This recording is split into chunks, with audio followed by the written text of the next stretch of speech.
దేవునికి స్తోత్రం. హల్లెలూయా. ప్రభునందు నాకు అత్యంత ప్రియులారా, ఈ అద్భుతమైన సమయాన్ని బట్టి దేవుని స్తుతిస్తున్నాను. చాలా ప్రాముఖ్యమైన సమయానికి వచ్చాం అని సైమన్ గారు చెప్తుంటే నేను భోజన సమయమేమో అనుకుంటున్నాను. ఎందుకంటే 2:30 అయిపోయింది. 2:30కు అయ్యేది ప్రాముఖ్యమైన సమయం భోజనమే కదా. అయినా సరే మరి కొంత ఆలస్యం అయింది. అయినా దేవుడు తనకు మహిమకరంగా అద్భుతంగా ఈ ప్రతిష్టాపన కార్యక్రమం అంతా జరిగించుకున్నారు. దేవుని స్తోత్రం. ఇది దేవుని విజయం, దైవజనుడి విజయం. మరి నిజమే, ఆ పాత రోజులు అవన్నీ జ్ఞాపకం వచ్చినాయి నాకు. జోసెఫ్ దిలీప్ గారిని నేను అడిగినప్పుడు నేను వెళ్తాను బెంగళూరు అన్నారు. చాలాసార్లు కూడా నేను ప్రస్తావించాను. అప్పుడే వారికి ఓపెన్ హార్ట్ సర్జరీ అయి ఉంది. అదంతా కుట్లు ఛాతీ మీద అంతా బుక్ ఓపెన్ చేసినట్టు చేసి గుండె బయటికి దిగి ఘోరమైన యాక్సిడెంట్. బైపాస్ కాదు, స్టంట్ వేయడం కాదు. అసలు ఆయన గట్టిగా మాట్లాడకూడదు, రెస్ట్ తీసుకోవాలి. మరి అలాంటి పరిస్థితిలో ఆయన బెంగళూరు రావడానికి సాహసం చేశారు. మరి అక్కడ ఎవరైనా తెలుసా అంటే ఎవరు తెలియదండి. దేవుడే నాకు తెలుసు, ఇంకెవరు తెలియదు అన్నారు. ఎవరు పరిచయస్తులు లేరు. మరి తాను అబ్రహాం ఎక్కడికి వెళ్ళాలో తెలియదు, అయినా వెళ్ళాడు అన్నట్లు బెంగళూరుకి పాస్టర్ జోసెఫ్ దిలీప్ గారు వచ్చారు. మరి ప్రియ సతీమణి పాస్టమ్మ గారు, ఆమె అద్భుతమైన సహకారిణి. వారి తల్లిగారు, అమ్మగారు కూడా విశ్వాస వీరురాలు. చక్కని బిడ్డలను కన్నారు. ఇద్దరిని, పాప బాబు ఇద్దరు కూడా రక్షణ పొంది తండ్రికి దేవ దర్శనంలో వారు కూడా సహకారులుగా నిలిచారు. ఇది ఒక అద్భుతమైన కుటుంబం, అద్భుతమైన కార్యం వారి ఇక్కడ జరిగించారు. దేవుడు వారి ద్వారా జరిగించబోతున్న అద్భుత కార్యాలకు ఇది నాంది మాత్రమే, ఇది ఆరంభమే కానీ ముగింపు కాదని నేను స్థిరంగా నమ్ముతున్నాను. దేవుని స్తోత్రం కలుగును గాక. మరి పగలు 3 గంటలకు ప్రార్థన కాలమున శృంగారం అనే ద్వారం దగ్గర పేతురు యోహాను వెళ్తుండగా ఒక అద్భుతం దేవుడు చేశాడు. అలాగే ఇప్పుడు కూడా మరి పగలు 3 గంటలు దాదాపు కావస్తూ ఉంది. ఇంకొక అరగంట 35 మినిట్స్లో మనం శృంగారం అనే ద్వారం దగ్గరికి వస్తాం. దేవుని స్తోత్రం. దేవునికి మహిమ కలుగును గాక. నేను తప్పకుండా 3 గంటలకు ముగించాలని నేను ఆశిస్తున్నాను. పరిశుద్ధాత్మ దేవుని సహాయంతో నేను తొందరగా క్లుప్తంగా మాట్లాడి ముగిస్తాం. మెయిన్ మన ఉద్దేశం, ఈ కార్యక్రమం యొక్క, మన సమావేశం యొక్క ఉద్దేశం నెరవేరింది. మందిరాన్ని, పైన ఉన్న నివాస గృహాన్ని దేవుని మహిమ కొరకు ప్రతిష్ఠించాలి అనుకున్నాం. ఆ కార్యక్రమం జరిగిపోయింది. ఇప్పుడు క్లుప్తంగా మనం సందేశం పొందుకొని మనం ముందుకు వెళ్దాం. దేవుని స్తోత్రం కలుగును గాక. హల్లెలూయా, హల్లెలూయా, హల్లెలూయా. ప్రభువునందు నాకు అత్యంత ప్రియులారా, 27వ కీర్తనలోనికి మన దృష్టి సారిద్దాం. చాలా క్లుప్తమైనటువంటి సందేశము, కట్టె కొట్టే తెచ్చే అన్నట్టుగా నేను చెప్పి ముగించుకుంటాను. 27వ కీర్తన మొదటి 3 వచనాలు మనం చదువుకుందాం. యెహోవా నాకు వెలుగును రక్షణయునై ఉన్నాడు, నేను ఎవరికి భయపడుదును? యెహోవా నా ప్రాణదుర్గము, ఎవరికి వెరతును? నా శరీర మాంసము తినుటకై దుష్టులు నా మీదికి వచ్చినప్పుడు, నన్ను బాధించు శత్రువులు నా మీదికి వచ్చినప్పుడు వారు తొట్టిల్లి కూలిరి. నాతో యుద్ధము చేయుటకు దండు దిగినను నా హృదయము భయపడదు. నా మీదికి యుద్ధము రేగినను దీనిలో నేను ధైర్యము విడువకుందును. చిన్న మాట ప్రార్థన చేసుకుందాం. ప్రేమ కలిగిన మా మహాపరిశుద్ధ తండ్రి, జీవాధిపతి అయిన మా దేవ, మిక్కిలి గొప్ప ప్రభు యేసయ్యా, నీకు స్తోత్రం. ఈ బెంగళూరు మహానగరంలో మీ దీన సేవకుడైన పాస్టర్ జోసెఫ్ దిలీప్ గారిని కుటుంబ సమేతంగా మీరు ఇక్కడికి నడిపించి, ప్రభువా, తమది గాని పరదేశము ఎవరు తమవారు లేరు ఇక్కడ బంధుజనం, అయినా సరే వారిని ఇక్కడ మీరు స్థిరపరిచి స్థాపించి వారి పనిని మీరు ఇక్కడ ఎస్టాబ్లిష్ చేసి మా తండ్రి అనేక ఆత్మలను పట్టుకునే కృప వారికి అనుగ్రహించి, ఇదిగో ఈ దినమున ఒక అద్భుతమైన మందిరాన్ని, వారి నివాస గృహాన్ని కూడా కట్టుకొని నీ మహిమార్థం ప్రతిష్ఠించడానికి ఇచ్చిన కృప కొరకు నీకు వందనాలు తండ్రి. వర్ణింపలేము నీ యొక్క మహిమను, నీ ప్రభావమును, నీ ఘటన సామర్థ్యమును మేము వర్ణింపలేము. ఏదైతే అసాధ్యమని మనుషులు అనుకుంటారో దానిని మీరు అవలీలగా సాధ్యపరిచే గొప్ప దేవుడవయ్యా, నీకు స్తోత్రాలు. ఈ సందర్భంగా సమాజ కూటముగా మేము కూడి ఉన్నాము. మీరు మాతో మాట్లాడండి, అందరితోనూ మాట్లాడండి. నాకు కనబడండి ప్రభు, అందరికీ కనబడుమని యేసయ్య అనంత శక్తియుత దైవనామమున త్రియేక దేవుని అనంత శక్తియుత సర్వోన్నత నామమైన యేసుక్రీస్తును నామమున మేము వేడుకొని స్వతంత్రించుకొని ప్రార్థిస్తున్నాము తండ్రి. ఆమేన్, ఆమేన్. ప్రభునందు నాకు అత్యంత ప్రియులారా, ప్రసంగ ప్రారంభమవుతున్నది. శ్రద్ధగా ఆలకించాల్సిందిగా నా మనవి. చదవబడిన లేఖన భాగములో దావీదు మహారాజు, దావీదు భక్తుడు అంటూ ఉన్నాడు, నా మీదికి యుద్ధము రేగినను అంటున్నాడు. నా మీదికి యుద్ధం అంటే ఒక ఏకవచనం వాడాడు. యాజ్ ఎ పర్సన్, ఒక వ్యక్తిగా నాతో యుద్ధం చేయడానికి కొందరు వస్తున్నారు. ఎవరు వస్తున్నారయ్యా అంటే అంతకు పై వచనం, 3వ వచనంలో ఆ పై మాట, పై లైన్ మీరు చూస్తే దండు దిగిందట. నాతో యుద్ధము చేయడానికి దండు. దావీదు ఒక్కడు, వచ్చిన వారు ఒక దండు.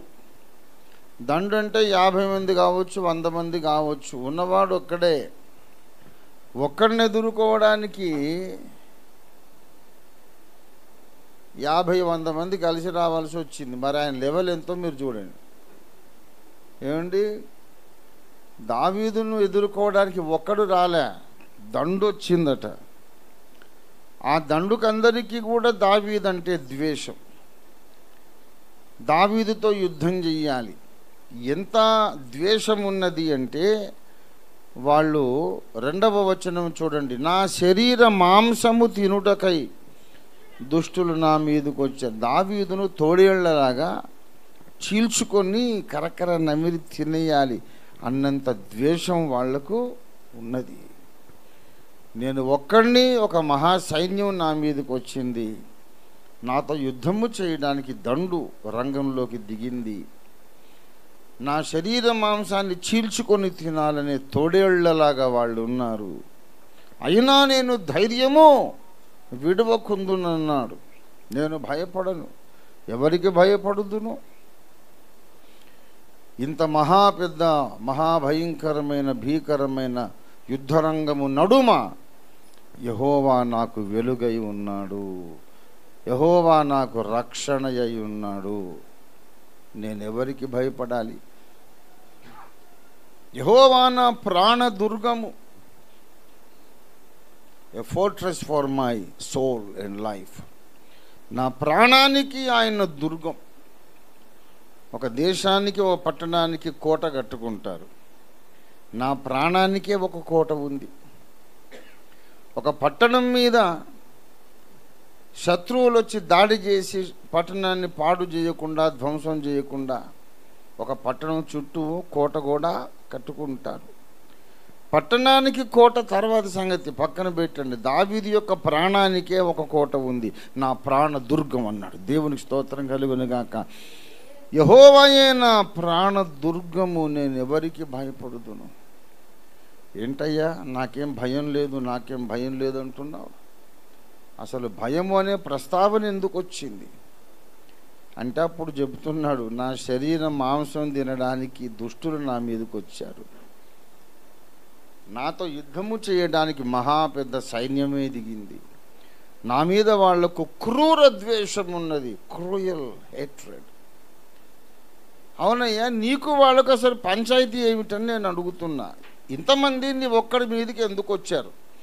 వాళ్ళు ఇశ్రాయేలు దేశం మీదకి దండెత్తి రాలేదు, దావీదు అనే వ్యక్తి మీదకి వచ్చారు. అది విషయం. దావీదు అనే ఒక వ్యక్తి మీదికి ఒక సైన్యం వచ్చింది. ఇశ్రాయేలు దేశం మీదికి యుద్ధానికి వచ్చిందంటే అర్థం చేసుకోవచ్చు. ఫిలిస్తీయులు ఉన్నారు, సిరియా దేశం ఉన్నది. అంటే బాబు, నేను వాళ్ళ ఇంటికి పోలేదు, వాళ్ళ డబ్బులు తీసుకోలేదు, వాళ్ళ ఇంట్లోని ఆడోళ్ళతో నేనేమి చెడుగా ప్రవర్తించలేదు, నేను ఏమీ చెయ్యలేదు, కానీ వాళ్ళకు కోపము తెప్పించేదైతే ఒకటి చేశాను నేను. అది నిజమే, ఒప్పుకుంటున్నా. వాళ్ళకు నా మీద కోపం వచ్చిందంటే ఒక కారణం ఉంది. ఆ కారణం ఏంటంటే 38వ కీర్తన 20వ వచనంలో చెప్పాడు, నేను ఉత్తమమైన దానిని అనుసరించుచున్నందున వారు నాకు, అద్దిగది అసలు సంగతి. వీళ్ళందరూ ఎవరంటే ఉత్తమమైనది ఇష్టము లేని వ్యక్తులు, ఉత్తమమైన దానిని ద్వేషించే వ్యక్తులు. వాళ్ళకు ఉత్తమత్వం అంటే ఇష్టం లేదు, పర్ఫెక్షన్ అంటే ఇష్టం లేదు. ప్రేమలో, నీతిలో, యథార్థతలో, సత్యములో, అన్ని శుభలక్షణాలలో ఉత్తమత్వం, క్లైమాక్స్, పరాకాష్ఠ స్థాయికి వెళ్ళినప్పుడు ప్రేమలో శ్రేష్టమైన అంతస్తు, శిఖరాగ్రం, సత్యములో, నీతిలో, న్యాయములో, తర్కములో శ్రేష్టమైన స్థానానికి, శిఖరం దగ్గరికి వెళ్ళామనుకో, అక్కడ ఉండే ప్రేమ, సత్యం, న్యాయం, నీతి, పరాకాష్ఠ స్థాయిలో ఉండే ప్రేమ, సత్యము, నీతి, న్యాయం పేరే నజరేయుడైన యేసు. దేవునికి స్తోత్రం కలుగునుగాక.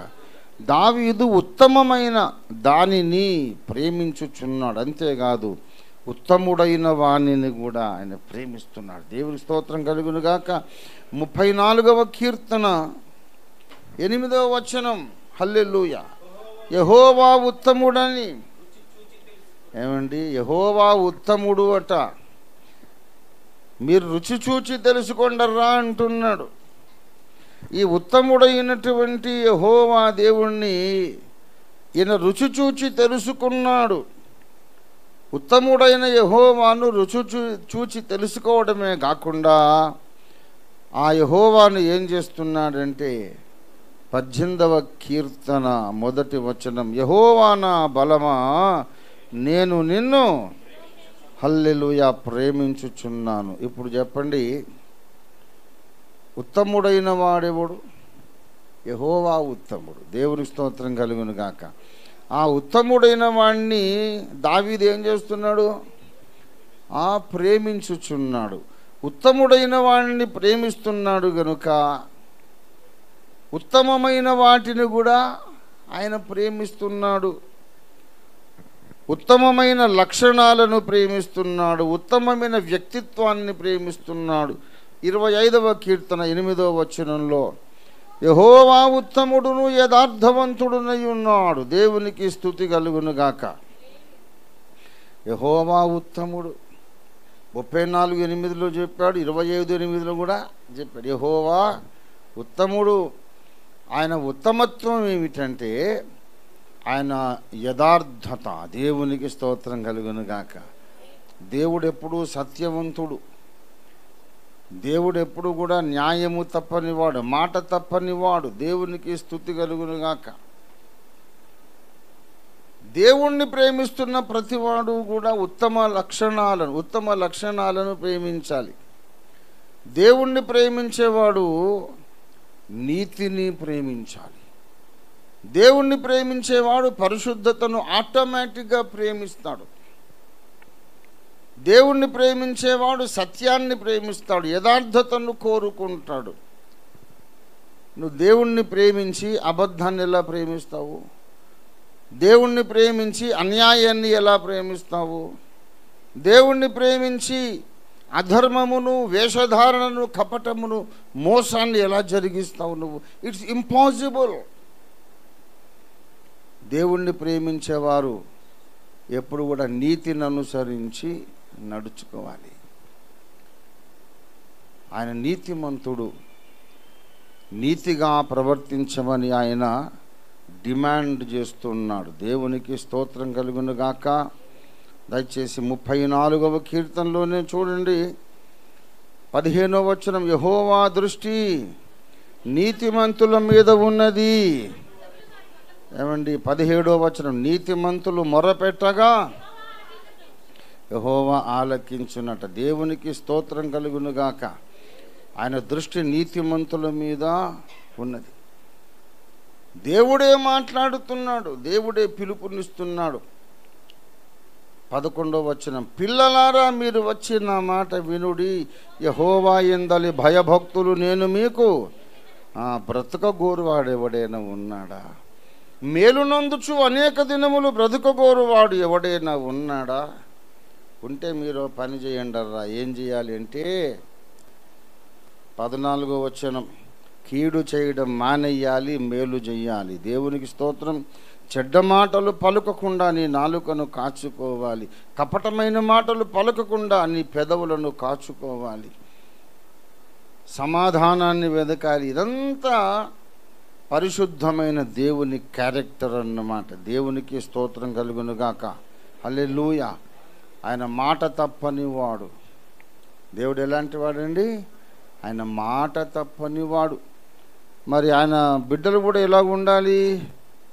ఏమండి, దేవుడు మాట తప్పని వాడు. మరి ఆయన బిడ్డలు మాట తప్పాలనా? రోజు ఒక మాట మాట్లాడాలా? 15వ కీర్తన 4వ వచనం చూడండి దయచేసి. 15వ కీర్తన 4వ వచనం,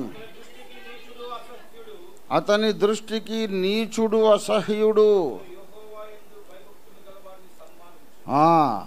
ఏమండి, అతడు ప్రమాణము చెయ్యగా నష్టము కలిగినను మాట తప్పడు. దేవునికి స్తోత్రం. ఏదైనా ఒక పని చేద్దాం అనుకున్నాము, మాట ఇచ్చాము, కానీ తర్వాత ఆలోచించుకుంటే అరే ఇలా చేస్తే మరి నాకు నష్టం అవుతుంది కదా అని తెలిసింది అనుకోండి. నష్టం అవుతుంది కాబట్టి నేను చెయ్యను అనకూడదు. నష్టమో కష్టమో అది మరణమైనా సరే నేను మాట ఇచ్చాను కనుక నేను చేస్తానంతే అనేది దేవుని లక్షణము. ఆయన మాట తప్పని దేవుడు, అబద్ధమాడ నేరని దేవుడు, మాట ఇచ్చి నెరవేర్చేవాడు. దేవునికి స్తోత్రం కలుగును గాక. దేవుడు ఆ మాట నిలబెట్టుకునే లక్షణం కలిగిన వాడు కనుకనే మనందరం రక్షణ పొందాం.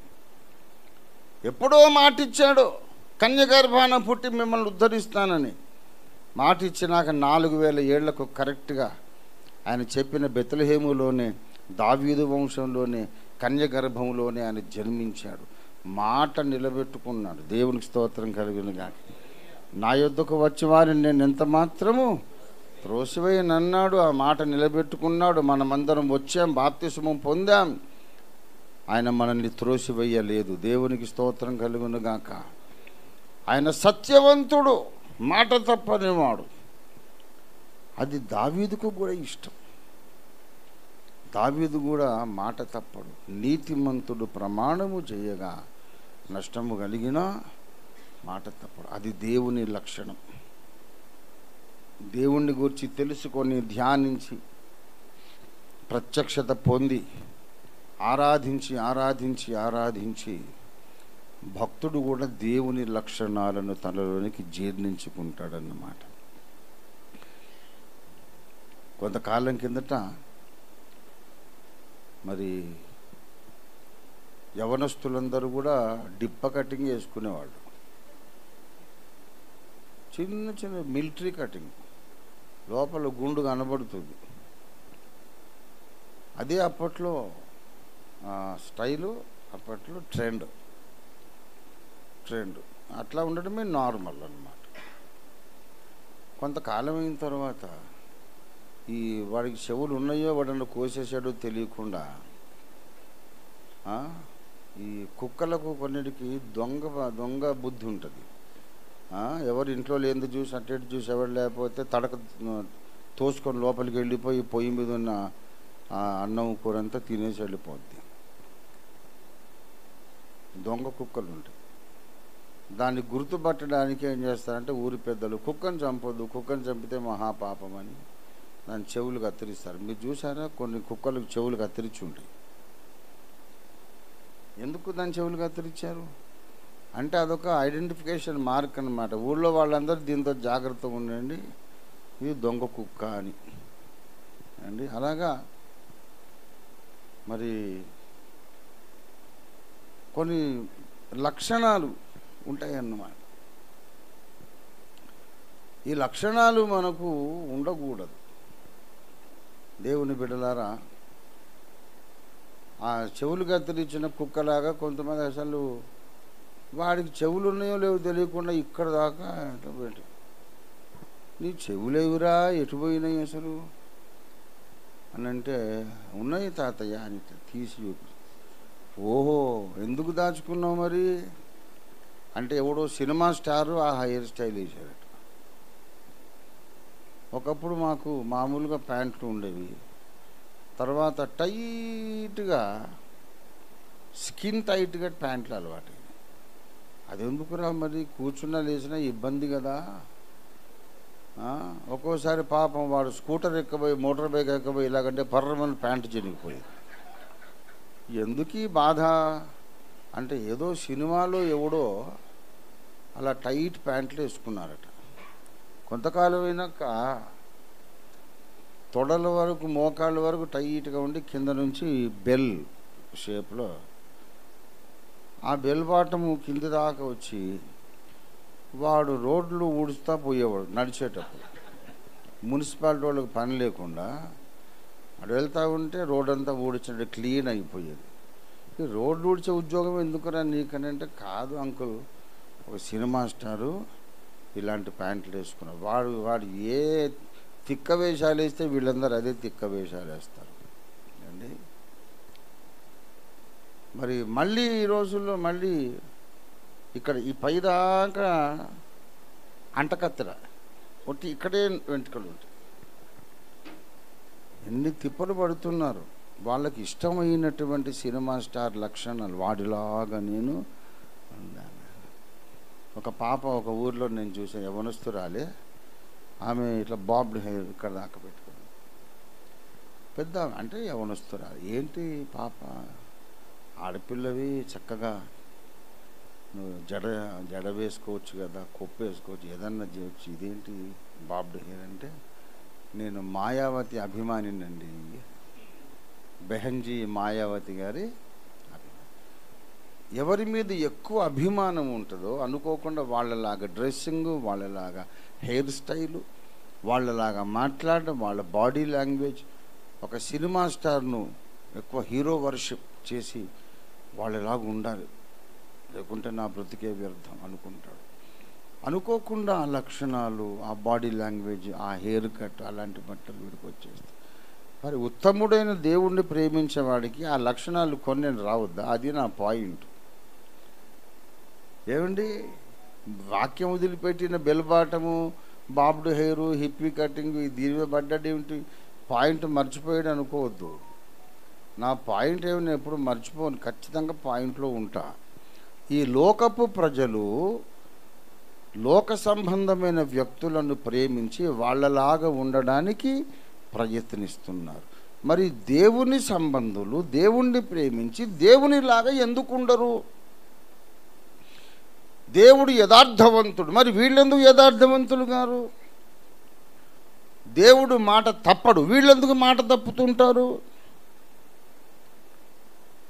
ఒక సినిమా స్టార్ను ప్రేమించి అభిమానించిన సినీ అభిమానులకున్న పాటి అంత మాత్రం ప్రేమైన యేసయ్య మీద మనకు లేదా? నువ్వు నిజముగా యేసును ప్రేమిస్తే యేసులాగా ఉండటానికి ప్రయత్నం చేస్తావు. ప్రయత్నం చెయ్యాలి అనడం లేదు నేను. వాళ్ళందరికీ ఎవడు బోధ చేస్తే ఆ తలకాయ అలాగా వాళ్ళ బట్టలు అలాగా ఎందుకు మార్చుకున్నారు ఎవడని చెప్పాడా? ఏ సినిమా స్టార్ అని ఎప్పుడైనా చెప్పాడా? ఒరే నా అభిమానులందరూ నాలాగా హెయిర్ కట్ వేసుకుంటాను చెప్పాడా? మరి వీడు ఎందుకు అట్లాంటి హెయిర్ కట్ వేసుకుంటాడో చెప్పనక్కర్లేదు. ప్రేమకు అది రుజువు. ఎవరి మీదైతే ప్రేమ ఉంటుందో వాళ్ళలాగా మనం ఆటోమేటిక్గా తయారవుతాం. మరి యేసయ్యకు స్తుతులు పాడుతాం, ఆరాధన చేస్తాం, కానుకలు ఇస్తాం, అన్నీ చేస్తాం. ఆయనలాగా అవుదామని మాత్రం లేదు మనకు. ఆయన దేవుడండి, దేవుడిలాగా మనం ఉండడం ఏంటి అనే మాటకు కూడా ఆస్కారం లేదు. నేను క్రీస్తును పోలి నడుచుకున్నాను, మీరు నన్ను పోలి నడుచుకోమన్నాడు పౌలు. యేసయ్య దేవుడు, మరి పౌలు దేవుడా? నేను దూషకుడను, హానికరుడను, హింసకుడను, ప్రధాన పాపిని అన్నటువంటి ఆ వ్యక్తిని క్రీస్తును పోలిన వ్యక్తిగా దేవుడు చెక్కాడు. మరి నిన్నెందుకు చెక్కడు? ఆశ లేదు కాబట్టి, ప్రయత్నం లేదు కాబట్టి, ప్రార్థన చెయ్యం కాబట్టి, అసలు ఆ కోరికే లేదు కాబట్టి. గనుక ఉత్తముడైన యెహోవాను ప్రేమించి దావీదు రెండో స్టెప్లో ఏం చేశాడు? ఉత్తమమైన దానిని అనుసరించాడు. దేవునికి స్తోత్రం కలుగును గాక. హల్లెలూయా. ఉత్తమమైన వ్యక్తిత్వము, ఉత్తమమైన జీవిత విధానము, ఉత్తమమైన భక్తి, విశ్వాసము, ఆరాధన, ఇవన్నీ కూడా దావీదు సాధన చేశాడు. దేవునికి స్తోత్రం కలుగును గాక. హల్లెలూయా. ప్రియులారా, ఆ ఉత్తమమైన వానిని ఆరాధించినందుకు, ఉత్తమమైన విషయాలను అనుసరించినందుకు కొంతమంది శత్రువులైనారట. ఎందుకు శత్రువులయ్యారు? నాకు ఇష్టం వచ్చిన దేవుణ్ణి, నాకు నచ్చిన దేవుణ్ణి నేను ఆరాధించుకుంటానయ్యా, నువ్వెందుకు నాకు శత్రువు అవుతావు? నేను ఎవరినైనా ఆరాధించుకుంటారు, నీకెందుకు నా మీద శత్రుత్వం? నన్ను చీల్చుకొని తినేయాలి, చంపేసేయాలి అని 100 మంది ఒక్కడి మీదకి వచ్చారేమిటి? నాకు ఆ మాత్రం స్వాతంత్రం లేదా? నాకు ఇష్టమైన ఆహారం తీసుకుంటాను, నాకు ఇష్టమైన బట్టలు వేసుకుంటాను, నాకు నచ్చిన దేవుణ్ణి ఆరాధించుకుంటాను. నీ సొమ్మేం పోయింది? నీవెందుకు నన్ను ద్వేషించాలి? అక్కడ ఒక దేవ రహస్యం, విశ్వరహస్యం, బ్రహ్మ రహస్యం ఏంటంటే, దేవుణ్ణి నిర్హేతుక ద్వేషముతో ద్వేషించిన నిత్య చీకటి మూట ఈ భూగ్రహాన్ని పరిపాలిస్తున్నాడు. దేవుణ్ణి నిర్హేతుకముగా ద్వేషించి పరలోకంలో తిరుగుబాటు చేసి దేవుని సన్నిధి నుండి పడద్రోయబడినటువంటి దుర్మార్గుడు, దుష్టుడు, అపవాది, అబద్ధికుడు, నరహంతకుడు, మోసగాడు, వాడు ఈ భూగ్రహానికి ఇప్పుడు రాజు. లీగల్గా, చట్టబద్ధంగా వాడు ఈ భూగ్రహానికి రాజు. ఎందుకు చట్టబద్ధం అంటున్నానంటే, దేవుడు భూగ్రహాన్ని తయారు చేసి ఆదామును మట్టితో తయారు చేసి ఆదాముకు ఆజ్ఞాపించాడు. ఆదాముకు హవ్వకు ఏంటి? మీరు ఫలించండి, భూమిని నిండించండి, ప్రతి జీవిని మీరు ఏలుడి. దేవునికి స్తోత్రం కలుగునుగాక. భూమిని లోబరుచుకొని ఏలండి. ఇది ఎవరిచ్చిన అధికారం? సృష్టికర్తే ఇచ్చిన అధికారం. ఎవరికి అధికారం ఇచ్చాడు? ఆదాముకు అధికారం ఇచ్చాడు. కనుక చట్టబద్ధంగా ఇప్పుడు ఎవరు భూగ్రహానికి రాజు? ఆదామే రాజు. సర్పంగాడు వచ్చాడు. వాడేదో దేవుని మాట కాదు, నా మాట వినండి, మీరు బాగుంటారు, దేవతలైపోతారు అన్నాడు. దేవతలు అవుతాం, ఇదేదో బాగానే ఉందని సరే నీ మాట వింటానన్న మరుక్షణం ఏమైందంటే ఆదాము యొక్క రాజదండం, అధికారము వాడి చేతుల్లోకి ట్రాన్స్ఫర్ అయిపోయింది. చట్టబద్ధంగా దేవుడు నియమించిన రాజుగారే తన కిరీటాన్ని, సింహాసనాన్ని, పరిపాలన అధికారాన్ని, రాజదండాన్ని ఆ సర్పానికి ఇచ్చేశాడు. ఇప్పుడు వాడు చట్టబద్ధంగా రాజు. వాడికి దేవుడంటే ఇష్టం లేదు, ఉత్తముడంటే ఇష్టం లేదు. ఎవరైనా ఉత్తమంగా ఉందాం, ఉత్తముడికి ఇష్టంగా, ఉత్తముడైన దేవునికి అనుకూలంగా నేను ఉండాలి అని ఎవరైనా అనుకుంటే ఉత్తముడైన దేవునిని ద్వేషించినటువంటి సర్పం వీణ్ణి కూడా ద్వేషిస్తాం. ఉత్తముడైన దేవుణ్ణి సర్పము, సాతాను ద్వేషించాడు కదా. కనుక my enemies enemy is my best friend అంటే సామెత ఉంది. అదే సామెత ప్రకారం my enemies friend is my enemy.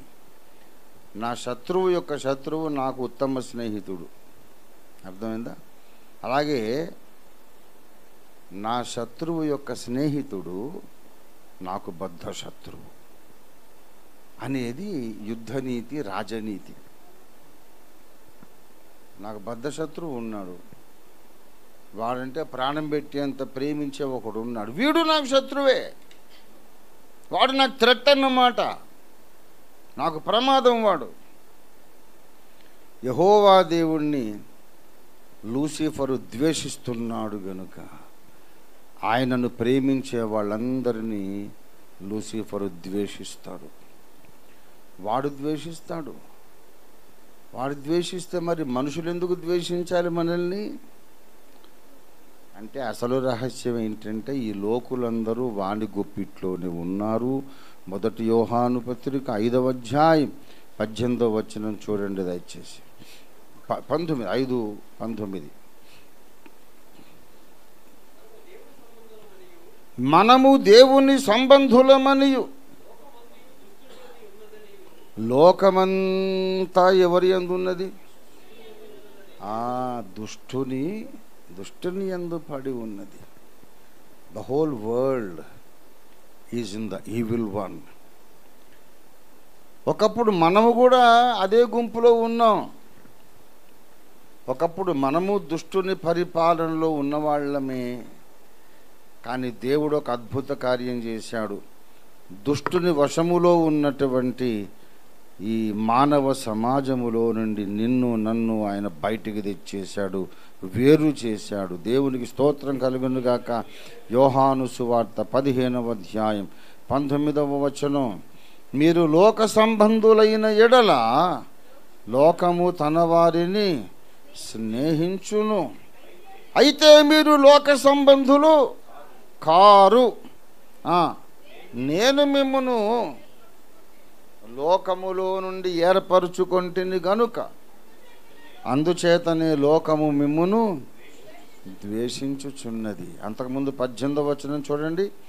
లోకము మిమ్మును ద్వేషించిన ఎడల మీకంటే ముందుగా నన్ను, ఏమండి, యేసును ద్వేషించిన లోకం, యేసును క్రూర ద్వేషముతో చంపండి, అతన్ని చంపేయండి అని కేకలు వేసిన లోకం నిన్ను చాలా ప్రేమించింది అనుకో, నీ సంగతి అనుమానాస్పదమే. నీ వ్యక్తిత్వం ఏంటో, నువ్వు కూడా చాలా ప్రమాదకరమైన వ్యక్తివి. లోకము నిన్ను ప్రేమిస్తే నువ్వు పరలోకానికి వెళ్తావని నమ్మకం లేదు. లోకము నిన్ను స్నేహపూర్వకంగా అక్కును చేర్చుకుంటే నువ్వు దేవుని సంబంధివి అనే నమ్మకం లేదు. ఈ లోకము దేవునికి చాలా వైరం ఉంది. లోకానికి దేవునికి మధ్య చాలా శత్రుత్వం ఉంది. యాకోబు పత్రిక 4వ అధ్యాయము 4వ వచనం, యాకోబు 4:4, వ్యభిచారిణులారా ఈ లోకపు స్నేహము దేవునితో వైరము శత్రుత్వమని మీరెరుగరా? కాబట్టి ఎవడు ఈ లోకముతో స్నేహము చెయ్యగోరునో వాడు దేవునికి శత్రువు అయిపోతాడు. దేవునికి నువ్వు ఇంకా ఏమి అన్యాయము, ఏ నష్టం ఏం చేయనక్కర్లేదు. నువ్వు పెద్ద పెద్ద వ్యభిచారాలు, నరహత్యలు, అసత్య దేవతారాధనలు ఇవేమి నువ్వు చేయనక్కర్లేదు.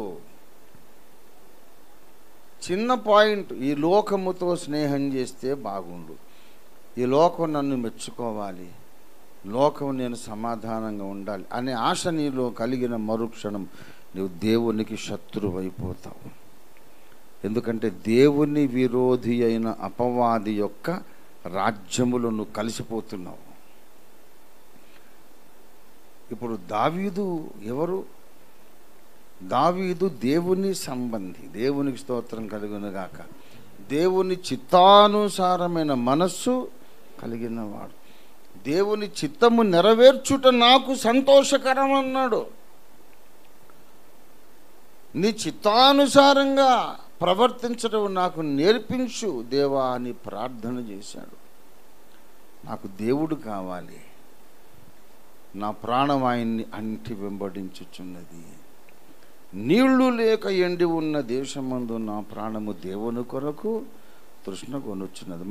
మరి సైతాన్ గారికి మండదా? మరి నువ్వు నా ఇంట్లో ఉంటావు, నా ఉప్పు తింటావు, నా పప్పు తింటావు, నా ఇంట్లో ఉండి బిర్యానీలు అన్నీ తింటావు. నువ్వు నీ బట్టలు కట్టుకునే బట్టలు నావి. ఈ లోకం నాది కదా. 6,000 ఏళ్ళ కిందట లీగల్గా ట్రాన్స్ఫర్ అయింది నా చేతుల్లోకి. నా ఇంట్లో ఉంటావు, అవన్నీ అనుభవిస్తావు. నువ్వు మళ్ళీ నా శత్రువుతో నువ్వు స్నేహం చేస్తావా? నీకు యెహోవా దేవుడు కావాలా? నీ అంతు చూస్తాను నేను నీ మీద వాడు టార్గెట్ పెడతాడు. ఎప్పుడైతే సాతాను నీ మీద కక్ష పూనినాడో, నిన్ను చంపాలి, నాశనం చెయ్యాలి, పాడు చెయ్యాలని ఎప్పుడైతే వాడు నీ మీద టార్గెట్గా నిన్ను పెట్టుకున్నాడో, వాడి అదుపులో ఉన్నటువంటి వాళ్ళందరికీ నీ మీద ద్వేషము పుడుతుంది. నిర్హేతుకముగా వారు నన్ను ద్వేషిస్తున్నారు. ఇది క్రైస్తవుని యొక్క స్థానము, క్రైస్తవుని జీవిత స్థితిగతులు ఇవి. నీవు దేవుని బిడ్డవైతే, క్రీస్తు సంబంధివైతే, ఆత్మ సంబంధివైతే, పరలోక సంబంధివైతే తప్పకుండా ఈ లోకము నిన్ను ద్వేషిస్తుంది. ఈ లోకము నిన్ను ద్వేషించలేదనుకో, నిన్ను అసలు పట్టించుకోలేదనుకో, నువ్వు ఏడ్చి మోకరించి ఉపవసించి ప్రార్థన చేసి దేవుని అడగాల్సిన అవసరం ఉంది. What is wrong with me O Lord? నాలో ఏదో తేడాగా ఉంది పరిస్థితి, నన్ను ఎవడు ద్వేషించడేంటి, నేను కాంప్రమైజ్ అయినట్టున్నాను అని దేవుణ్ణి అడగాలి. లోకం మిమ్మను ద్వేషించి దూషించి నిన్ను బాధ పెడతారు. నువ్వు నిజంగా క్రీస్తు సంబంధి అయితే దేవునికి స్తోత్రం కలుగునుగాక. దయచేసి చూడండి, మనకు చిరపరిచితమైన వచనం మత్తయి 5:11 చూడండి, దయచేసి ఒకసారి చదవండి. నా నిమిత్తము జనులు మిమ్మును, నా నిమిత్తం, ఇక వేరే పాయింట్ ఏం లేదు. వాడు ఎవడో మనకు తెలియదు, వాడి అడ్రస్ తెలియదు, మన ఇల్లు వాడికి తెలియదు, కానీ వాడు ద్వేషిస్తాడు. ఏరా నీదొక రూపాయి తిన్నాడా అతను అంటే లేదండి, కానీ వాడంటే నాకు ఇష్టం లేదండి, వాడిని చంపారు. ఎందుకంటే నా నిమిత్తము జనులు మిమ్మును నిందించి హింసించి అబద్ధముగా చెడ్డ మాటలు ఎందుకు పలుకుతారు తెలుసా? మత్తయి సువార్త 24:9 ఉన్నది కారణం. అప్పుడు జనులు మిమ్మును శ్రమల పాలు చేసి చంపెదరు, మీరు నా నామము నిమిత్తం సకల జనముల చేత ద్వేషించబడతారు. ఎవరి మాట ఇది? యేసయ్య మాట. యేసయ్య మాటలో ఎప్పుడైనా అబద్ధం, మోసం ఉంటుందా? ఆయన యథార్థవంతుడు. ఆయన స్థానంలో ఎవరున్నా సరే నన్ను వెంబడించండిరా, నీకు మంచి మంచి కార్లు, మేడలు, బంగళాలు, వజ్రాలు, బంగారం, వెండి అన్ని ఇస్తాను, నన్ను వెంబడించని చెప్తాను.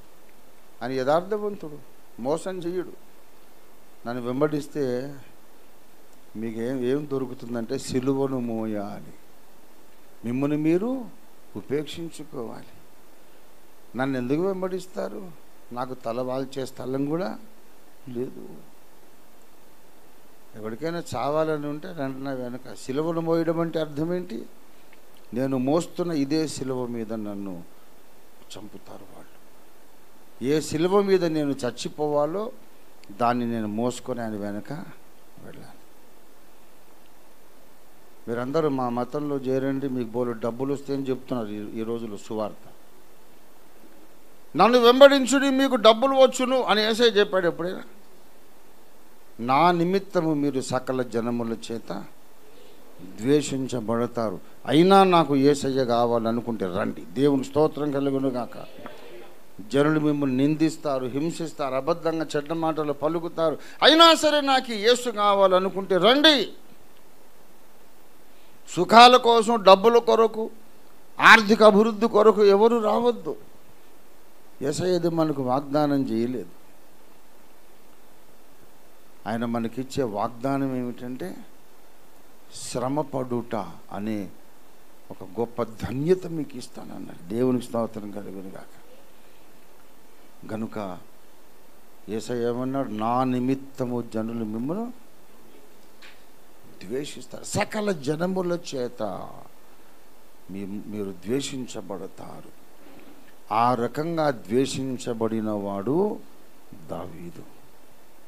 ఏమండి? ఆ రకంగా ద్వేషించబడిన దావీదు ఇంకొక కారణాన్ని బట్టి కూడా ద్వేషించబడ్డాడు. ఇంకో కారణం ఉంది. ఏమండి? ఇంకో కారణం ఏంటంటే అపొస్తలుల కార్యాలు 13వ అధ్యాయము 36వ వచనం. దావీదు దేవుని సంకల్పము చొప్పున తన తరము వారికి సేవ చేశాడు. దావీదు ఎవరి సంకల్పం చొప్పున సేవ చేశాడు? దేవుని సంకల్పము చొప్పున సేవ చేశాడు. దేవుని చిత్తము నెరవేర్చాడు. అతడు నా ఇష్టానుసారుడు. దావీదంటే నాకు ఇష్టం. అతని మనస్సు ఎలాంటిది తెలుసా? నా చిత్తానుసారమైన మనస్సు కలిగిన వాడు అని దేవుడే సాక్ష్యం ఇచ్చాడు. గనుక దేవుని శత్రువైన సాతాను శిబిరములో ఉన్న వాళ్ళందరూ కూడా దావీదును ద్వేషించారు. ఇప్పటికీ అదే జరుగుతుంది. ఒక విచిత్రం చెబుతా. సువార్త చెబితే కొడతారండి. సువార్త చెబితే కొడతారు. సరే అంటే ఏదన్నా దేశానికి కీడు చేస్తే కొట్టాల్సిందే. మరి సారా కొట్టు నడిపిన వాళ్ళు ఎందుకు కొట్టరు? సిగరెట్లు, గుట్కాలు, డ్రగ్స్ అమ్మిన వాళ్ళని ఎందుకు కొట్టరు? అదేమో దేశ సేవ. ఏమండి? ఈ సినిమా హాళ్ళు మంచివట, ఈ గుట్కాలు, సిగరెట్లు, చుట్టలు, బీడీలు మంచివట. ఏమండి? ఎవడు దాన్ని ఏమనడు. కానీ సువార్త చెబితే ఇది దేశద్రోహము అట. మళ్ళీ గవర్నమెంటే ప్రకటనలు ఇస్తారు. పొగ త్రాగుట ఆరోగ్యమునకు హానికరం, పొగ త్రాగుట క్యాన్సర్ కారకము, మద్యపానము ఆరోగ్యానికి హానికరం. అవును, హానికరమైతే ఎందుకు అమ్ముతున్నావు బాబు? అమ్మటం మానేయి. మరి అమ్మకపోతే డబ్బులు ఎలాగొస్తాయి సార్? అంటే మనుషులను చంపే క్యాన్సర్ రోగాన్ని తీసుకొచ్చే వస్తువులు అమ్ముతావు. మీరు కొనుక్కుంటురా, కొనకపోతే మాకు డబ్బులు రావు, సెక్రటేరియట్లో జీతాలు కూడా ఇచ్చుకోలేము. గవర్నమెంట్కి వచ్చే ప్రతి 100 రూపాయలలో 60 రూపాయలు, 60% of governments income comes from tobacco and liquor. 60% దేశం మొత్తం మీద. అందుకే నిషేధించరు. ఒకప్పుడు నెల్లూరులో మద్యపాన నిషేధ ఉద్యమం కొందరు స్త్రీలు వాళ్ళు ప్రారంభించారు. ఎన్టీ రామారావు గారు మద్యపాన నిషేధం చేశారు. వీళ్ళు కొంతమంది అప్పుడు ఇంకా పుట్టి కూడా ఉండకపోవచ్చు. అయితే నెల్లూరు వరకు మద్యపానం నిషేధం, అది దాటితే మద్రాసు, అక్కడ నిషేధం లేదు. రాష్ట్ర సరిహద్దులు దాటి అవతలికి వెళ్ళి తాగేసి వచ్చేవాడు. అసలు మద్యపాన నిషేధం మొదలైందే నెల్లూరులో. నెల్లూరులో అమ్మకపోతే పొరుగురు వెళ్ళి తాగొస్తున్నారు. ఆంధ్రదేశం అంతట్లో నిషేధమైతే యానాంకి వెళ్ళి తాగొస్తారు. ఎందుకంటే యానాం ఆ కేంద్ర పాలిత ప్రాంతము పాండిచ్చేరి కింద ఉంది. సో ఎన్టీ రామారావు గారి చట్టాలు పాండిచ్చేరిలో చెల్లవు కాబట్టి ఇది పాండిచ్చేరి ప్రభుత్వం యానంలో 10 రెట్లు ఎక్కువ రేటు పలికింది. అంటే మనుషులకు ఆరోగ్యకరమైన చట్టాలు చేస్తారు కానీ ఆ చట్టానికి మళ్ళీ పెద్దలే ఓ తొర్ర పెడతారు. మళ్ళీ ఏదైతే వద్దు అన్నామో అది నువ్వు చేసే అవకాశం కల్పిస్తావు. పన్ను విధిస్తారు. పన్ను ఎట్లా ఎగవేయాలో వాళ్ళే మళ్ళీ మనకు చెప్తారు. నువ్వు 1 లక్ష రూపాయలు పన్ను కట్టాలి కదా, అది కట్టడానికి వీలు లేకుండా లెక్కలు ఇలా రాయి, ఈ రహస్యం నీకు చెప్పినందుకు 25,000 లంచం ఇక్కడ పడి. ఇంత అవినీతి. వీళ్ళని ఎవరు లంచగొండులను కొట్టరు. ఆరోగ్యాలు పాడు చేసే పదార్థాలు అమ్మే వాళ్ళను కొట్టరు. సువార్త చెబితే దేశం పాడైపోయిందట. సువార్త చెబితే ఎవడికి క్యాన్సర్ వచ్చింది? క్యాన్సర్ నయమైంది. ఇంకా దేవునికి స్తోత్రం కలుగును గాక. బ్రతుకులు బాగుపడ్డాయి. అనేక మంది రౌడీ షీటర్లు, నరహంతకులు, కిరాయి హంతకులు, వ్యభిచారులు, త్రాగుబోతులు సువార్త విని ఆ వ్యసనాలు మానేసి పరిశుద్ధ జీవితం ఆరోగ్యంగా జీవించి వాళ్ళ ఇంటికి శాంతి సమాధానాలు తెచ్చుకున్నారు సువార్త ద్వారా. దేవుని స్తోత్రం కలుగును గాక. నిజంగా చెడ్డ పనులు చేసే వాళ్ళను కొట్టడం మానేసి సువార్త చెప్పే వాళ్ళని ఎందుకు కొడతారు? మా హైదరాబాద్లో ఇల్లు అద్దెకు కావాలని వెతుక్కుంటుంటే భార్యాభర్తలు వెళ్ళి అడిగారు అనుకోండి, ఆ అమ్మాయి ముఖాన బొట్టు లేదు, కొంపదీసి మీరు ప్రార్థనలు చేసేవాళ్ళ ఏంటి? మేము ఇవ్వం, మీకు టొయిలెట్ బోర్డు ఉంది, మేము ఇవ్వం. ఎంత అద్దెనే ఇస్తామండి, ఇల్లు బాగా కాపాడుకుంటాం నీట్గా. లేదు లేదు లేదు మీకు ఇవ్వం. తాగుబోతులకైనా ఇస్తాం, వ్యభిచారులకైనా ఇస్తాం, పాపం చేసే వాళ్ళకైనా ఇస్తాం, ప్రార్థన చేసే వాళ్ళకి ఇవ్వం. ఇది ఈ లోకంలో ఉన్న పరిస్థితి. ఎందుకంటే ఈ లోకమంతయు సైతాను ప్రభావములో ఉన్నది. ఈ లోకమంతా సాతాను అధికారములో ఉన్నది. అపోస్తలుల కార్యాలు 26వ అధ్యాయం 18వ వచనం చూడండి దయచేసి. 26:18. నీవు నన్ను చూచి ఉన్న సంగతి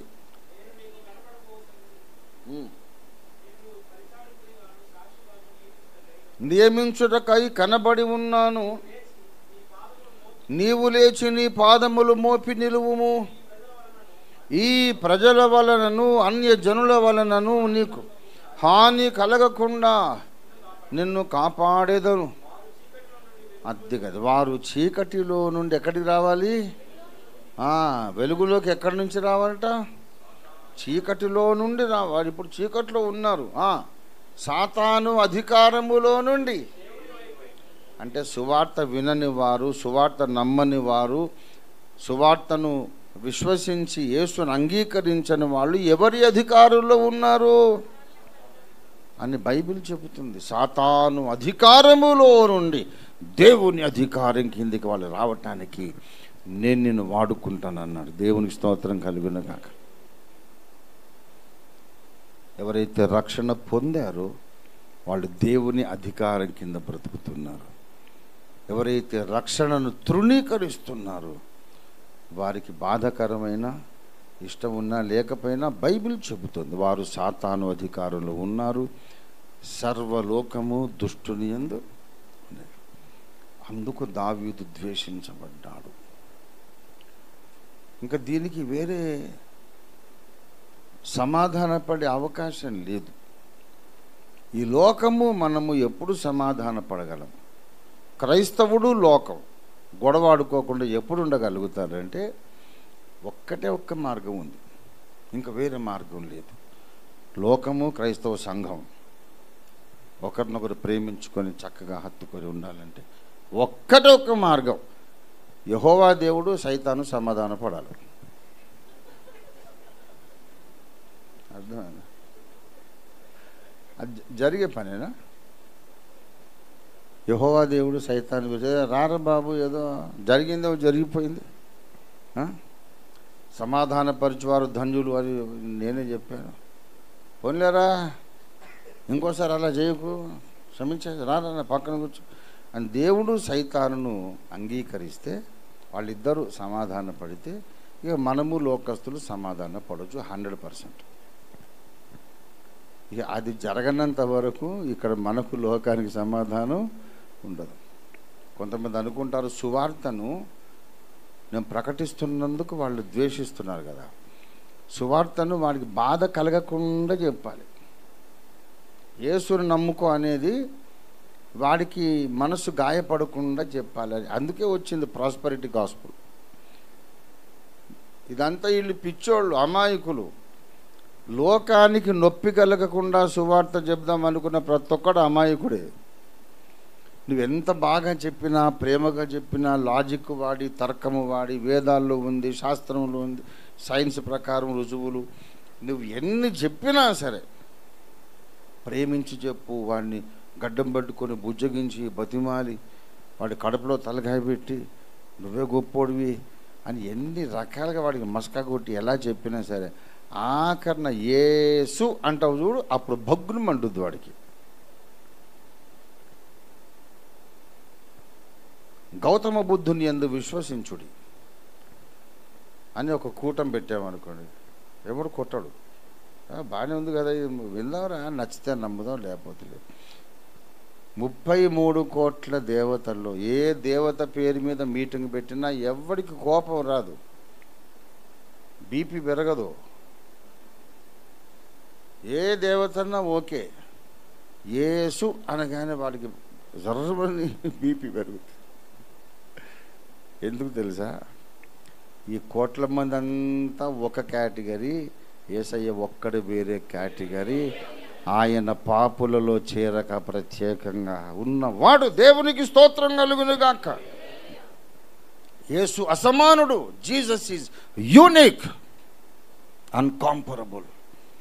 ఎవరితోనూ పోల్చడానికి వీలే లేని సర్వోన్నతుడు, సర్వోత్తముడు యేసయ్య. అదే కదా వచ్చిన గొడవ. మరి ఆయన అందరికంటే ఉన్నతుడు. ఇప్పుడు మిగతా దేవతలందరి పటాలు పక్క పక్కన పెట్టి అందరికీ ధూపం వేసి అగరొత్తులు వెలిగించి అందరికీ తలా నమస్కారం పెడితే రేపు పొద్దున అవసరం ఉన్నప్పుడు ఎవడో ఒకడు పనికి రాకపోతాడా?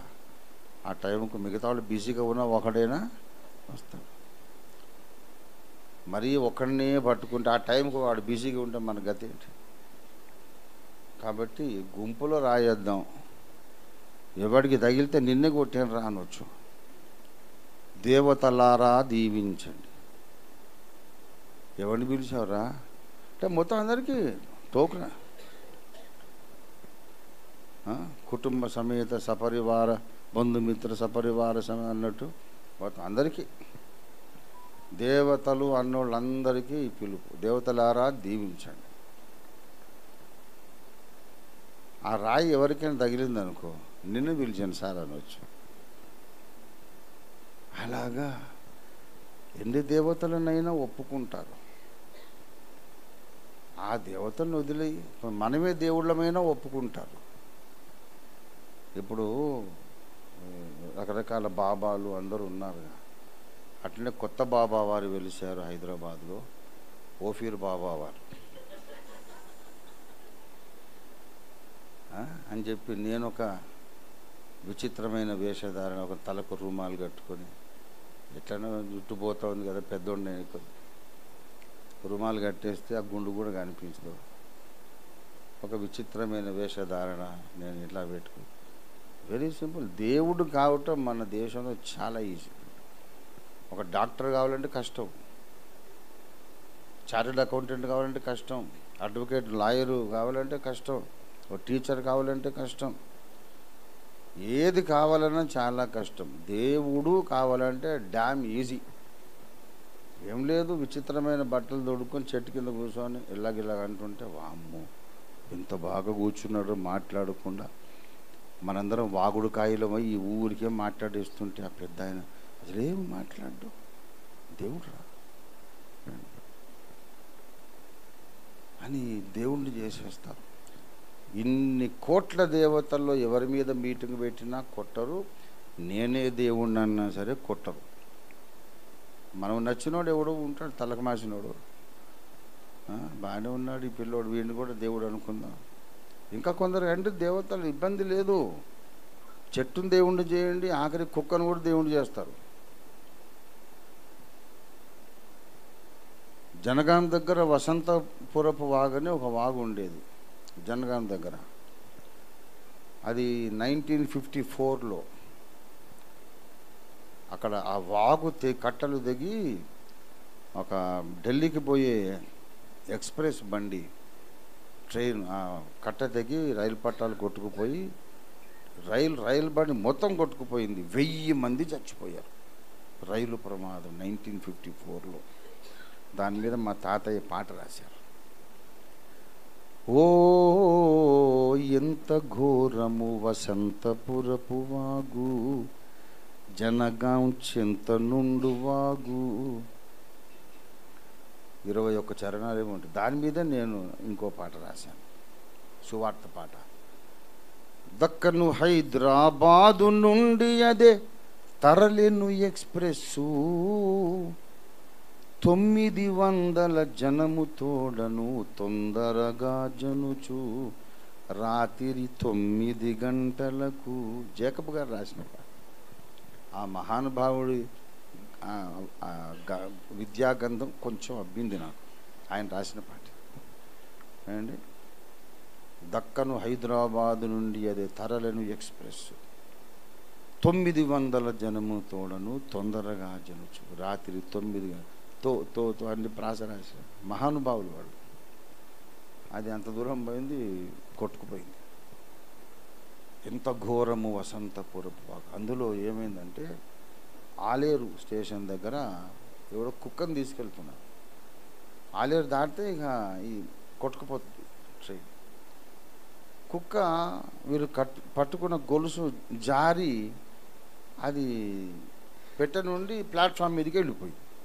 అరే మా కుక్క వెళ్ళిపోయిందని చెప్పి వీళ్ళు కూడా దూకి ఆ కుక్క కోసం అటు ఇటు వెతుకుతున్నారు. ఈ లోపల ట్రైన్ వెళ్ళిపోయింది. అల్లంత దూరం వెళ్ళి కొట్టుకుపోయింది. 1000 మంది చచ్చిపోయారు.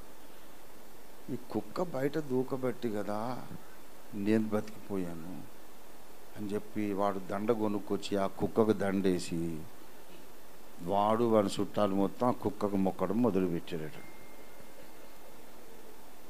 గొలుసు జారి ఆ లేరు దగ్గర కుక్క బయట దుముకన్. తాతయ్య జేకబ్ తాతగారు దాన్ని దండలు తెచ్చి మెడలో వేసి మన చుట్టాలందరూ మొక్కారు. ఎంతటి తిక్క చేష్టలయ్యా అన్నాడు తాతయ్య గారు. మంచి సువార్త గీతం ఆ రోజుల్లో.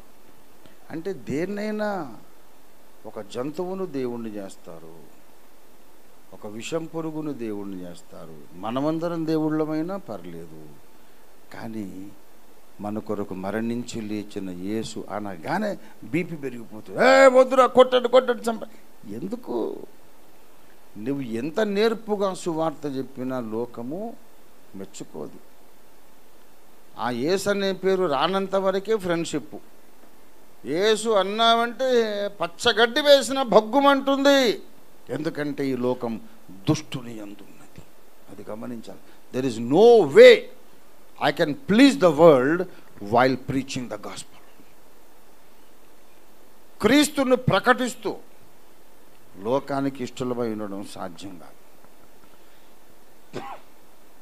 నువ్వెంత సేవ చేసినా, సేవ చేసినంతసేపు చేయించుకుంటారు, మళ్ళీ నీ మీద నింద మోపుతారు. మదర్ తెరెసాను భారత ప్రభుత్వం ఆమె చేసిన విశేషమైన సేవలను మెచ్చి భారతరత్న అని బిరుదిచ్చింది.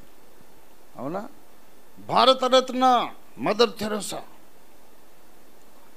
ఇవాళ ప్రచారాలు చేస్తున్నారు, మదర్ తెరెసా మతం మార్చింది, వేల మంది అమ్మాయిలను విదేశాలకు అమ్మేసింది.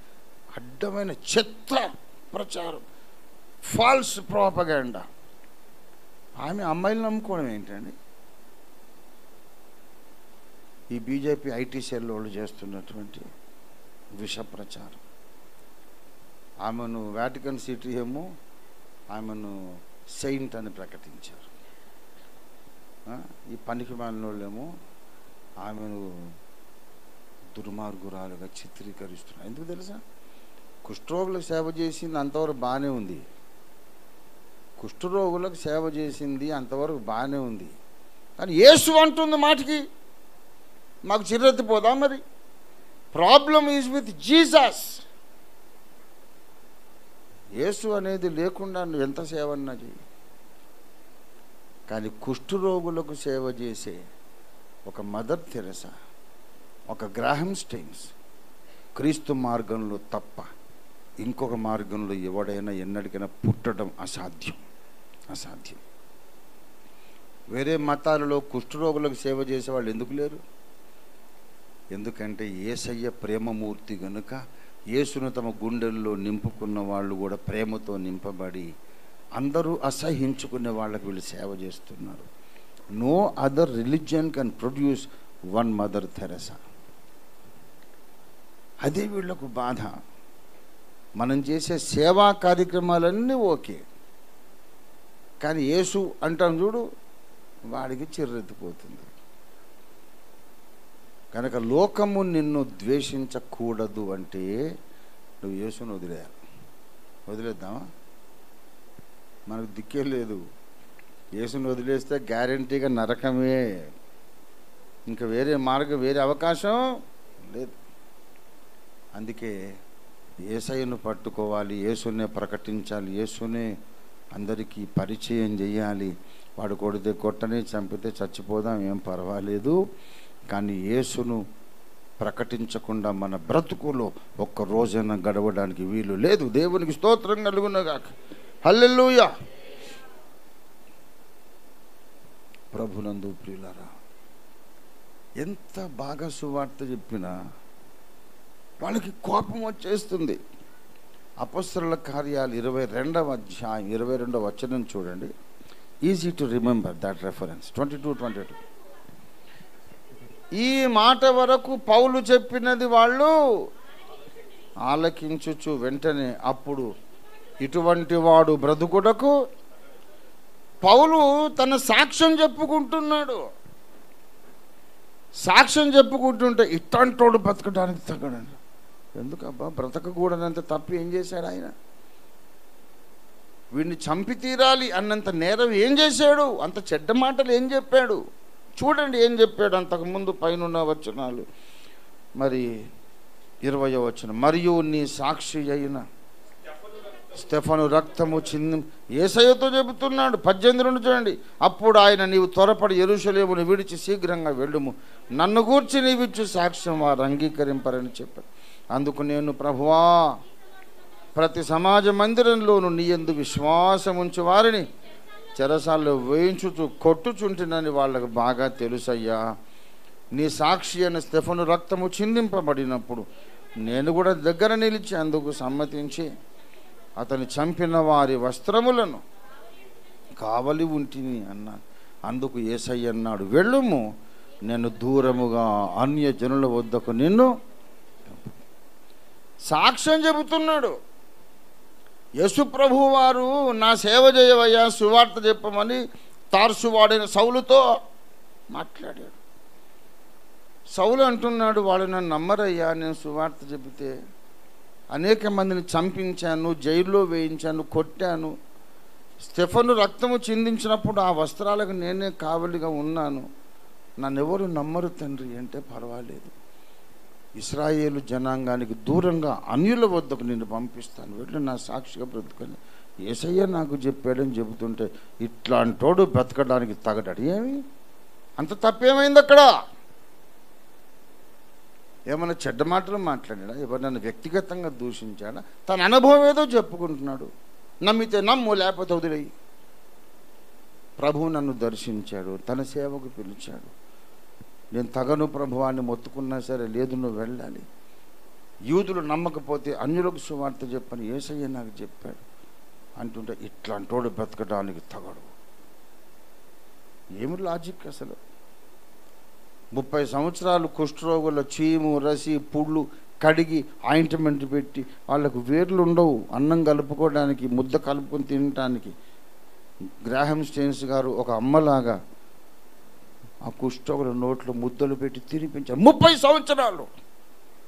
ఇట్లాంటోడు బతకడానికి తగడని చంపేశారు. ఏమి అంత తప్ప? తాగుబోతుల్ని, కిరాయి గుండాలను, మత్తు మందులు రవాణా చేసేవాళ్ళను ఏమనరు, కానీ సమాజానికి సేవ చేసేవాళ్ళను ద్వేషిస్తారు. వీడు బ్రతక తగడు అట.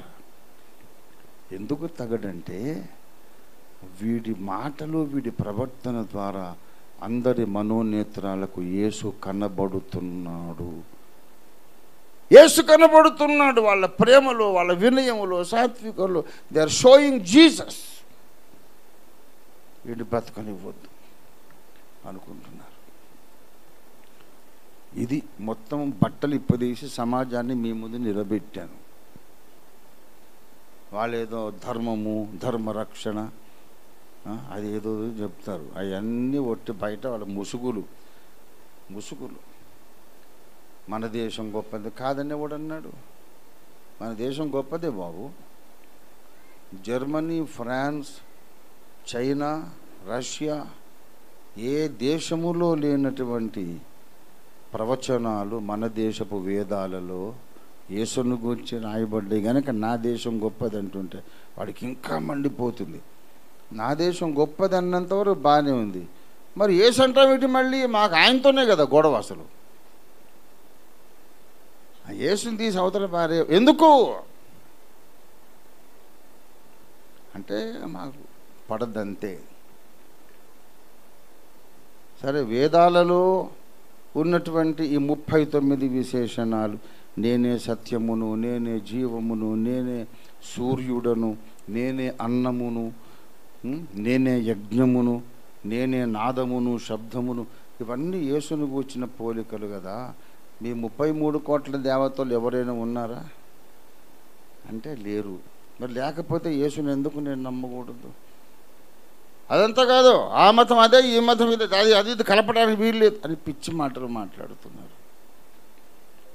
They hate Jesus for no reason and they will hate you also for no reason. ఇందుకు తయారైన వాళ్ళు, సిద్ధపడిన వాళ్ళు యేసయ్య కొరకు జీవించటానికి బయలుదేరండి. దేవునికి స్తోత్రం కలుగును గాక. The world will not appreciate you. నువ్వు ఎంత చేసినా నీ సేవను అంగీకరిస్తారు, మళ్ళీ నిన్ను మాత్రం ద్వేషిస్తారు. వీళ్ళు ఇట్లా చేసి సువార్త చెప్పి మత ప్రచారం చేసి దేశమంతటిని క్రైస్తవులుగా మార్చేస్తారట. ఇదొక అభాండం. 800 సంవత్సరాలు మొఘలాయి చక్రవర్తులు భారతదేశాన్ని పరిపాలించారు. 800 years. దేశమంతా ముస్లింలు అయిపోయారా? అవ్వలేదు. ఇంకా హిందూ మతం ఉంది. 200 సంవత్సరాలు పైగా బ్రిటిషర్స్ పరిపాలించారు. అందరూ క్రైస్తవులు అయ్యారా? 200 ఏళ్ళు పరిపాలించి వాళ్ళు వెళ్ళిపోతుంటే దేశంలో 2% క్రైస్తవులు ఉన్నారు. 200 ఏళ్ళు పరిపాలిస్తే దేశం క్రైస్తవ దేశం కాలేదు. వాళ్ళు వెళ్ళిపోయినాక ఈ దేశభక్తుల పరిపాలనలో ఎట్లా క్రైస్తవులు అవుతారు? నువ్వు అట్లాంటి లాజికలన్నీ మాట్లాడకు. ముందు యేసుని గురించి మాట్లాడే మానేసి లాజికలు మేము చెప్పేదంతా తప్పని మాకు తెలుసు. మాకు అసలు సిగ్గుంటేగా,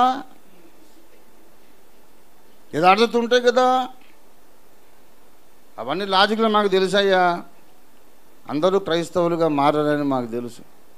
200 ఏళ్ళు క్రైస్తవులు పరిపాలిస్తేనే అందరినీ క్రైస్తవులను చేయరు. ఇప్పుడు మీరేం చేస్తారు? చెయ్యరు, మాకు తెలుసు. అయినా అలాగంటే తొండి మాటలు మాట్లాడుతాం. ఎందుకంటే మాకు సిగ్గు, యథార్థత ఏం లేదుగా. యేసును ద్వేషిస్తున్నాం, సువార్తను ఆపటమే మా జీవిత ధ్యేయం. అందరూ మారరు, ఒక్కడైనా మారుతాడుగా, అది కూడా ఆపాలి. అదే మా గురువు గారి ఆజ్ఞ, అంధకార రాజ్యాధిపతి ఆజ్ఞ. ఇది వాళ్ళ యొక్క మౌన సాక్ష్యం. క్రైస్తవ సమాజం ఇది తెలుసుకోవాలి. నేను ముగించేస్తున్నా. క్రైస్తవులందరూ ద్వేషించబడుతున్నారు. మనలో మనకి ఎన్ని సిద్ధాంతాలున్నా, ఎన్ని సిద్ధాంత భేదాలున్నా, క్రైస్తవులందరినీ లోకం ద్వేషిస్తుంది. నువ్వు బైబిల్ పట్టుకొని రోడ్డు మీద వెళ్ళేటప్పుడు లోకం ఏమనుకుంటుంది? అదిగో బ్యాప్టిస్ట్ వాడు వెళ్తున్నాడు అంటారా? అదిగో పెంతుకొస్తాడు అంటారా? అనరు. నువ్వు బైబిల్ పట్టుకొని వెళుతుంటే నువ్వు బ్యాప్టిస్ట్ అయినా, Lutheran, Methodist, church of south India, Yesanna భక్తులు, ఏసన్న గారి సంఘం, ఓఫీర్ గారి సంఘం, ఏ సంఘమైనా బైబిల్ పట్టుకొని వెళుతుంటే లోకం ఏమంటుందంటే, యేసుప్రభు వాళ్ళరా వీళ్ళు, కొట్టండి చంపండి అంటారు.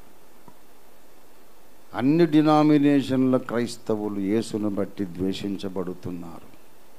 కాబట్టి అన్ని డినామినేషన్ల క్రైస్తవులు యేసును బట్టి ఒకరినొకరు ప్రేమించుకోవాలి. దేవునికి స్తోత్రం కలుగును గాక. నీవు ముంచిన బాప్తిసం ఇవ్వచ్చు, చిలకరింపు ఇవ్వచ్చు, ఏది రైటో ఏది రాంగో మనం ఇంట్లో మాట్లాడుకుందాం. చిన్న చిన్న సిద్ధాంత పొరపాట్లు ఉన్నా సరే, నీవు యేసునే నమ్ముతున్నావు, నేను యేసునే నమ్ముతున్నాను గనక మనం అన్నదమ్ములు అనే భావన క్రైస్తవ సమాజంలో రావాలి. అప్పుడు ఈ దేశంలో వెలుగు దేవుడు ప్రసరింపజేస్తాడు. సిద్ధాంత విభేదాలకు అతీతంగా యేసును బట్టి మనమందరం ఒకరినొకరు ప్రేమించుకోవాలనే ప్రేమ సందేశం తీసుకొచ్చిన సంఘమే అగాపే సంఘం. దానికి ఉన్నటువంటి ఎన్జిఓ స్వరూపం ఏంటంటే రాష్ట్రీయ క్రైస్తవ పరిషత్. అందుకొరకు ప్రేమించుకోండి అయ్యా. మీరు ఏ సిద్ధాంతం అన్య భాషలు వస్తే మాట్లాడండి, లేకుంటే తెలుగే మాట్లాడండి, మాకేం గొడవ లేదు దాంతో. చిన్న చితక ఏదో 2 కమ్మలు గొలుసు మట్టి కాదు వేసుకో, తప్పు లేదు. తీసేయాలనుకుంటే తీసేయి, మాకు ఇబ్బంది లేదు. కొద్దిపాటి చిన్న చిన్న నగలు వేసుకో, తప్పు లేదు. తీసేయాలనుకుంటే తీసి కానుక పెట్లు వేయి, మాకు అభ్యంతరం లేదు. మేము వద్దన్నామేంటి? ఎందుకు వస్తున్నావు బంగారు గొలుసు అని ఎప్పుడైనా మేము అరిచాము? మీ ఇష్టమే. అన్ని భాషలు వచ్చినా మంచిదే, రాకపోయినా మంచిదే, నగలు వేసుకున్నా మంచిదే, వేసుకోకపోయినా మంచిదే. ఈ చిన్న చిన్న సిద్ధాంతాలతో మనం ద్వేషం పెంచుకోవద్దు. సకల క్రైస్తవ డినామినేషన్లు క్రీస్తు ప్రేమలో ఏకం కావాలి అని పోరాడుతుంది ఓఫీర్ మినిస్ట్రీస్. మేము ద్వేషించడానికి శతాబ్దాల తరబడి అలవాటైతే నువ్వు ఒకడు బయలుదేరావరా ఇప్పుడు ప్రేమించుకోమంటావా అని వీళ్ళు మళ్ళీ నన్ను ద్వేషిస్తున్నారు. ఇది చూడండి విచిత్రం, విడ్డూరం.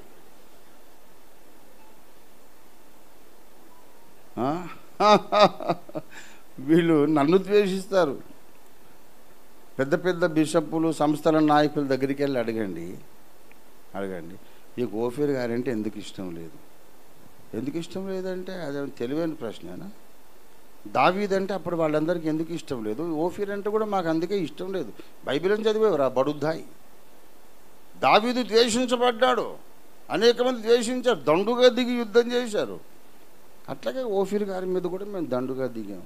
రీజన్ ఏంటి? రీజన్ అవసరమా? వాడిని ద్వేషించడం మాకు ఇష్టం కనుక ద్వేషిస్తామంతే. మరి మీరు కయ్యనులా హేబెలులా? ఏదో ఒకటి, అదంతా తర్వాత చూసుకుందాం, ముందు వాడంటే మాకు ఇష్టం లేదు. ప్రేమామయుడైన యేసును గురించి ప్రకటిస్తూ క్రైస్తవ నాయకులు ద్వేషంతో నింపబడ్డారు. అంటే వీళ్ళు కూడా సాతాను అధికారి కిందకి వెళ్ళిపోయారు. ఈ లెక్కన ఎత్తబడే వాళ్ళు ఎంతమంది ఏమో దేవునికే తెలుసు. రక్షణ పొందువారు కొందరే అన్నాడు ఆయన. తన సహోదరుడిని ద్వేషించువాడు నరహంతకుడు. ఏ నరహంతకునేది నిత్య జీవం ఉండదు.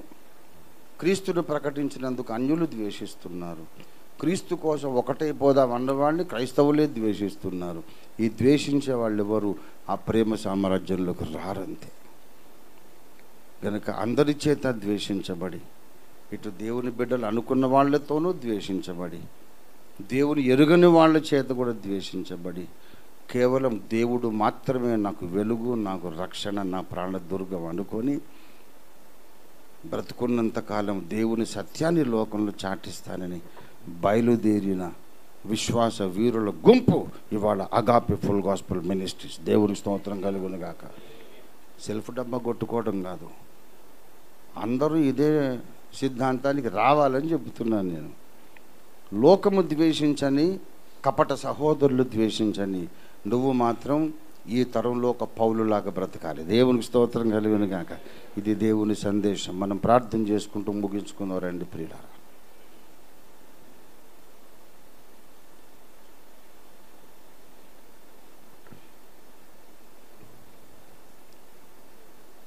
అందరము కళ్ళు మూసుకొని ఆత్మనేత్రాలు తెరుచుకొని మన మధ్యలో సంచరిస్తున్న ప్రభువును చూస్తూ ఆయనతో మాట్లాడదాం. ప్రభువా, ఈ లోకము నిండా ఆటంకాలే, వ్యతిరేకించే శక్తులు ఉన్నాయి. సువార్త చెబితే ప్రజలకి ఇష్టం లేదు, నీ వాక్యములోని సత్యాన్ని మాట్లాడితే నీ ప్రజలకే ఇష్టం లేదు. అందరి చేత ద్వేషించబడి, మా సొంత సహోదరుల చేత కూడా ద్వేషించబడి, లోకము చేత ద్వేషించబడి, నీ సిలువను మోసుకొని నీ సత్యము కోసము ధ్వజమునెత్తి ఆఖరి శ్వాస వరకు నేను నీ కొరకు నమ్మకమైన సాక్షిగా జీవించటకు సహాయం చేయమని అడుగుదాం. మన రెండు చేతులు ఆకాశము తట్టు పైకెత్తి మనం ప్రార్థించుకుందాం. ప్రభువా, నన్ను బలపరచు. అందరూ ద్వేషించినా దావీదు దేవుని సంకల్పం చొప్పున సేవ చేసి నిద్రించాడు. మేము కూడా ఎందరూ ద్వేషించినా, ఎన్ని ఆటంకాలు వచ్చినా నీ సంకల్ప ప్రకారమైన సేవ చేసి తరంలో ఎత్తబడడానికి సహాయం చేయండి అని అడుగుదాం. ఈ మార్గము కఠినమైంది, ఈ మార్గము సులభం కాదు, కఠినమైంది. అయినా సరే దేవుని సహాయము వలన మనం శూర కార్యాలు చేద్దాం. దేవునికి స్తోత్రం కలుగునుగాక. హల్లెలూయా, హల్లెలూయా. ప్రేమ కలిగిన మా మహాపరిశుద్ధ తండ్రి, జీవాధిపతివైన మా యేసయ్యా, నీకు స్తోత్రాలు. నీ దివ్యవాక్యము మా అందరిలో మీరు ఫలింపజేయండి, నాలో మాలో అందరిలో ఫలింపజేయండి. కరుణగల మా తండ్రి, ఇవాళ లోకం మమ్మల్ని ఎందుకు ద్వేషిస్తున్నదో మీరు మాకు తెలియపరిచినందుకు నీకు స్తోత్రం. నీ వాక్యాన్ని మాలో ఫలింపచేయండి. ఎందరూ ద్వేషించినా, మా మీద యుద్ధము చేయడానికి దండు దిగినా సరే నీవు మా ప్రాణ దుర్గమై ఉన్నావు గనుక నీకు స్తోత్రం. మేము ఎవరికి భయపడాలి, ఎవరికైనా ఎందుకు విరవాలి? యెహోవా నా ప్రాణదుర్గం అని దావీదు వలె ధైర్యము తెచ్చుకొని దైవ చిత్తానుసారమైన సేవలో, అగ్ని పరీక్షకు నిలిచే మేలిమి బంగారు సేవలో మేము కొనసాగుటకు సహాయం చేయండి. అలాంటి శ్రేష్టమైన సేవకు ఈ స్థానిక సంఘం, ఈ మందిరం ఒక స్తంభంగా, ఇలాంటి స్తంభాలు ఇంకా అనేకము కట్టబడడానికి, కర్ణాటక రాష్ట్రం అంతా కూడా వ్యాపించడానికి ఈ సంఘమును పాస్టర్ జోసెఫ్ దిలీప్ని, వారి కుటుంబాన్ని, వారి ఆత్మీయ బిడ్డలు వాడుకొనమని యేసు అద్భుత నామంలో స్తుతించి ప్రార్థిస్తున్నాం తండ్రి. మన తండ్రి అయిన దేవాది దేవుని శాశ్వత ప్రేమయు, సర్వజగద్రక్షకుడైన మన విశ్వాసకర్త, మన సేనాధిపతి అయిన యేసునాథుని అనంత కృపయు, సత్యస్వరూపి మనందరినీ సర్వసత్యంలోకి నడిపించడానికి దిగి వచ్చిన పరిశుద్ధాత్మ దేవుని తోడి దివ్య మనోహర సహవాసము, నిరంతర సమయోచిత సహాయం మనకందరికీ ఎడబాయక నిరంతరము తోడై ఉండి దైవ చిత్తానుసారమైన సేవలో మనందరినీ ముందుకు నడిపించి సంపూర్ణ సిద్ధిలోనికి నడిపించునుగాక. ఆమేన్, ఆమేన్, ఆమేన్. యేసు రక్తమునికి జయం, ప్రభు యేసు రక్తమునికి జయం, ప్రభు యేసు నామమునికి సంపూర్ణ జయం. అపవాదికి వాని సమస్త క్రియలకు అనంత నాశనం కలుగునుగాక. అందరికీ వందనాలు.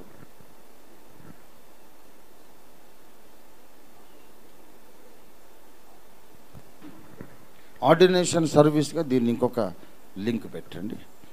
కొంతమంది సువార్థికులుగా ప్రతిష్ఠించుకున్న వాళ్ళు ఉన్నారు.